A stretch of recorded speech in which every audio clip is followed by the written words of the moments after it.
આજરોજ મુખ્યમંત્રીશ્રીની સાથે બેઠક હતી। એ બેઠકમાં કેટલીક રજૂઆતો કરવાની સાથે મેં એક લેખિતમાં રજૂઆત કરી છે કે બાયલી વિસ્તારને અસાનધારામાં લેવો જોઈએ, કારણ કે 22ની ચૂંટણી વખતે પણ લોકોની આ લાગણીને માંગણી રહી હતી।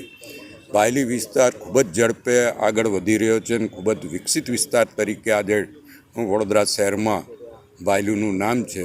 ત્યારે બાયલી વિસ્તારમાં સોસાયટીઓ, એપાર્ટમેન્ટો, ડુપ્લેક્સો, કોર્પોરેટ હાઉસો અને હોટલો તમામ જ્યારે ત્યાં વધતા હોય ત્યારે પ્રધાનમંત્રી આવાસ યોજનામાં પણ કેટલાક ડ્રોમાં લઘુમતી વસ્તીને ફ્લેટ ફાળવ્યા છે। એના લીધે આંતરિક રીતે લોકોમાં મતભેદો ઊભા થાય છે।